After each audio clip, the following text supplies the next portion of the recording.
The other day, I had the great fortune to get down to Hobart. And when I was there, I realised that Brisbane, Greater Brisbane, and Greater Hobart had heaps in common. And one of those things was great misfortune when it came to crossing their major river. They've been really unlucky with bridges. These bridge disasters that both cities have had have probably cost in excess of hundreds of millions to fix them. They've directly or indirectly led to the deaths of countless people, or they've nearly killed people, or they've just been downright unfortunate. Now, because both Bridgewater and Granton are now parts of Greater Hobart, I'm counting their engineering fail first. See, they start building what is meant to be a bridge in 1830, and they use convict labour, and they think it's going to cost around £10,000, and by gum are they mistaken. Problem was, they were trying to build on mud flats, so all the foundations of the original causeway that would lead up to the bridge just sunk into the filth. 4 years into building this, the public was outraged.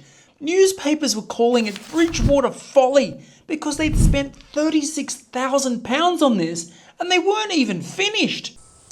In 1836, when they completed this project, they'd moved 1.8 million tonnes of stone and clay, and it ended up costing them around £52,000, which at the time was a horrendous amount of money. It was actually one of the largest and most expensive convict projects in the whole of Australia. Oops. Anyway, let's get over to Brisbane and see what kind of misfortune was happening there. The population here in Brisbane was absolutely exploding. In 1861, there's 6,051 people living here. So the Queensland government and the Brisbane Council are like, let's build a bridge where the Victoria Bridge is. Yeah, that one. Anyway, then they proceed to fight like rats in a shoe over who should pay for it. In the end, it's the council who ends up footing the bill. By the time they start building, our population was 12,551. So council finally pays for a temporary bridge made out of timber. And my goodness, was it temporary. What happened to it? Well, works began in 1864, and by June 1865 it had officially opened. The bridge was made out of timber and was aptly named the Brisbane Bridge. In 1867, just 2 years after it opened, the bridge succumbed to a woodworm infestation and collapsed. According to an eyewitness account, apparently just before this bridge collapsed, a stagecoach, a Cobb & Co stagecoach, had just crossed it, and then it collapsed. Imagine if it had a collapse with the stagecoach on it. It's very much a near miss, that one. So they start building the original Victoria Bridge in 1864, and the original estimate was that it would cost £52,000. But because the former wooden bridge was built right next to this one, all the debris got caught in the footings, so they had to send clearance divers to remove the wreckage, which affected price. On top of this, the rich and powerful of Ipswich were saying, this bridge could impede our trading ships. You'll have to change the design. Next minute. They were saying it could cost as much as $138,000, or at the lowest, £111,000 of taxpayer money. Yeah, not happy, Jan. When they end up finishing this bridge in 1874, it ends up costing them about roughly £120,000. But it has a major design flaw. But speaking of civil engineering disasters, let's get over to Bridgewater and see what they'd made. Yep, in 1874, this railway bridge was built.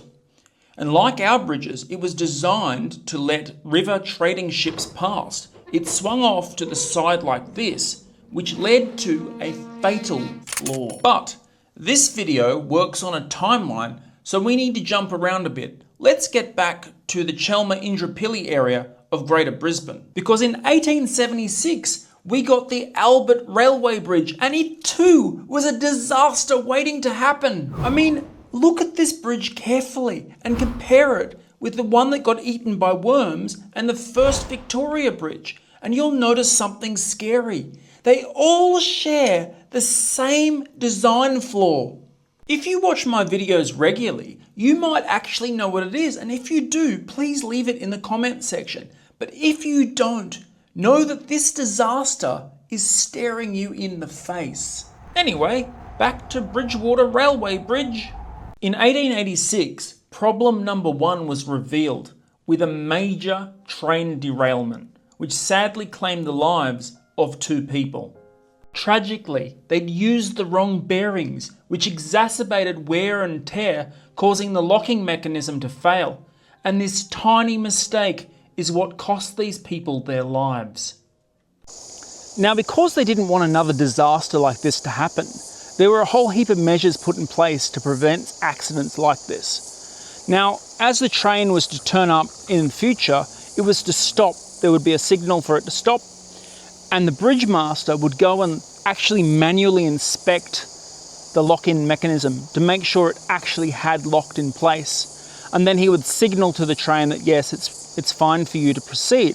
The other recommendation was to change the bearings within the locking mechanism itself. So this is how they got around flaw number 1. Anyway, let's get back to Brisbane and see what was so bloody wrong with those bridges, eh? In 1893, there was the mother of all floods. And you see all those piers? Guess what they do? If you guessed, catch all the garbage. You're absolutely spot on. Well done, you. For perspective, here's some footage that I shot of the 2022 floods over on Kingsford Smith Drive, and you can see the kind of stuff that might get stuck behind a bridge like this. But then take into account that the 22 floods only came up to here, whereas the 1893s, and there were 3 of them, one of them came all the way up to here. Yeah, because they were between 7.2 and 8.35 meters above normal level. But as I was saying, the debris got stuck behind these pylons, and the enormous pressure tore the Albert Bridge in 2 like it was made out of cardboard. And the Victoria Bridge was swept away for exactly the same reason. But tragically, 1893 was the height of the 1890s depression, so they actually couldn't afford to replace it with a better one. So they were forced to build this. 3 guesses what happened to it. Yep, there was another flood in 1896. And do you see what these blokes are standing on? That's not bank, that's debris. Because they thought it was going to collapse in this flood, tragically they decided to run ferries. And one of them was the Pearl, which unfortunately capsized and sank. According to stories from the archive, it's estimated that around 57 people drowned in the wreck, making the Pearl tragedy the deadliest river accident in Australian history. But the key word there is estimated. It actually could have been a lot more. But I've already done a video on that, and I'll try and link it up here. Anyway, let's get down to Bridgewater and see what finally took out their bridge. In 1908, the Bridgewater Bridge had to be abandoned. Why? Because it was being eaten by worms. They sent down clearance divers to check on it, and they were like, yeah, nah, you can't use this bridge, it's about to fall over. And where did those divers come from?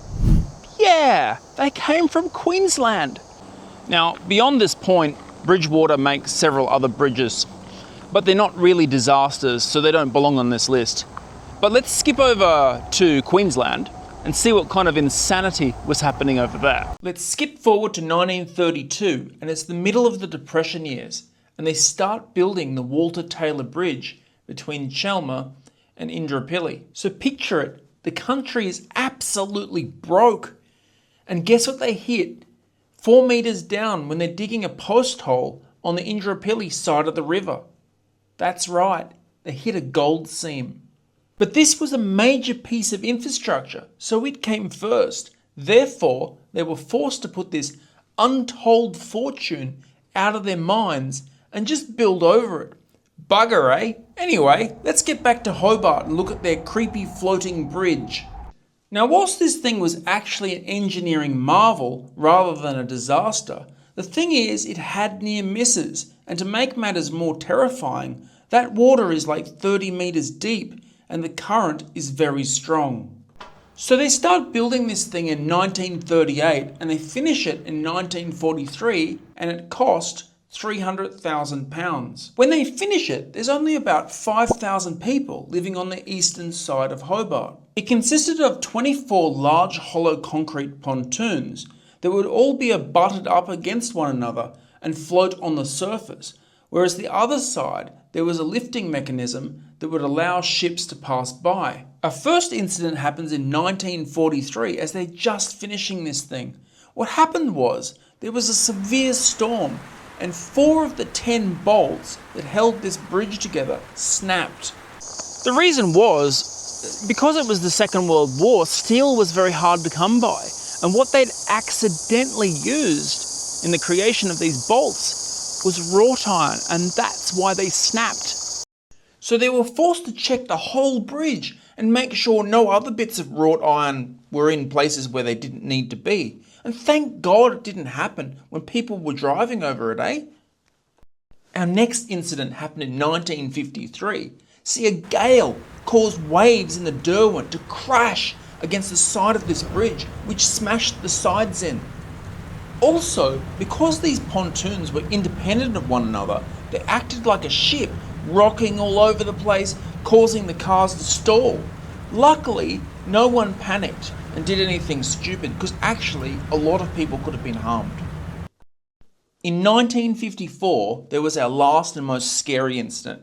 See, one of the pontoons had sunk in the middle of the night and it was only found by accident. What had happened was something floating down the Derwent had actually floated and smashed into the side of this pontoon, causing it to leak, and that's why it had sunk. By 1956, engineers started looking to replace this old floating bridge, and by 1960, they started arguably the most famous of all the bridges on this list, the Tasman, which they build right next to the old floating bridge. It cost £6 to £7 million to build and is opened in 1964. When they open this fellow engineering marvel, it's a monster that is nearly 1.4 kilometres long and has spans that are nearly 47 metres above sea level to let ships past.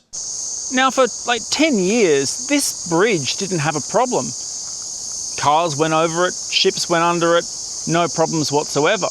However, that was about to change. On the 5th of January 1975, at approximately 9:30 at night, a ship hit the side of the Tasman Bridge, chopping it in two. Let me set the scene.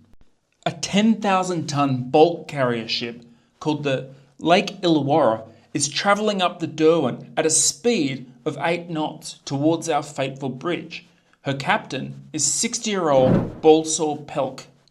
However, Pelk has not noticed that the current has pulled the Illawarra off course. At 9:25, the ship is within eyesight of the lights of the bridge when Pelk realises that something is terribly wrong. He then panics, and in doing so, he aims the ship for the wrong space between the piers, choosing accidentally the eastern side, and starts screaming to the engine room, "Slow ahead!" But the ship is now closing in, and what's more, it's now out of control. The bow has started to swing starboard. Pelk's fear has now reached new levels, and he starts bellowing, "Harder port turn!" But by this point, the ship is 300 metres from the bridge and closing. Pelk then orders both anchors be dropped and the engines to be put into full reverse. But it's too late. At around 9:30 p.m, the Illawarra smashes into the eastern side of the Tasman, and 7,000 tonnes of bridge and 127 metres of road come crashing down, driving this ship under the cold, dark waters of the Derwent, where it remains to this very day. 7 crew members are drowned, but now there's another problem, and that's on the roadway above. Now, sadly, when they're driving along this bridge, the only warning that anything's gone wrong is that the lights have gone out, and who hasn't driven along a road that hasn't got any lighting? It's a very easy mistake to make. So they're driving along this bridge and careering off the side and falling like 40 metres and splashing into the water. The murky, dark waters of the Derwent. Sad way to go, that one. One of the cars speeding towards this precipice is a certain silver and green HQ Holden Monaro. This car contains Frank Manley, his wife Sylvia, their daughter and her boyfriend. Frank, as he's driving, he sees another car and he starts to slow down. But then his wife screams, "Stop!" It's like a scene from a movie. Do you remember that scene from True Lies where the baddie's driving that truck and it goes over the side of the bridge and it's sort of hanging precariously? Well, it's just like that. Except it wasn't a truck in a fictional movie. It was his car in real life Australian history. And that car he thought had just broken down was in exactly the same terrifying situation as him. Now, the Manley family are absolute heroes, if you ask me. They get out of their car, they help the people next to them get out of their car, and then they start running down and flagging down other motorists. They stop a bus from driving over, they stop a whole heap of people. Sadly, not everyone stops, and 4 cars plunge over the edge, bringing the official death toll of this tragic accident to 12. Also, Hobart was thrown into chaos because a third of the city at this point lived on the eastern shore. The Marine Board found Captain Pelk guilty of careless navigation and they suspended his license for 6 months. After this, I believe he was fired for good, and good riddance. Another outcome of this bridge disaster was that there was legislation change. Now people who have to travel under that bridge, they have to have special training. Well, they did before, but they have to have more. Also, they shut traffic on the bridge when a ship is going under it, like a large one. They also have size and speed limitations that are put in place to try and mitigate the risks of another disaster. Now, in closing, all the way through this video, we've bounced from Brisbane to Hobart, Hobart to Brisbane, looking at failure. But the reality is, if you look across Australia, you will find many instances of similar kind of failures. But all the way across our great land, you find a culture that doesn't get defeated by its failures. It just gets back up, dusts itself off, says, how can we do this better? And that hardiness is something that's always made me intensely proud to be Australian. And I hope we never lose it. Please like, share, and subscribe. Also, if you like these kind of videos, please check out my other videos of history of this area. Anyway, off to other adventures. Toodle pip.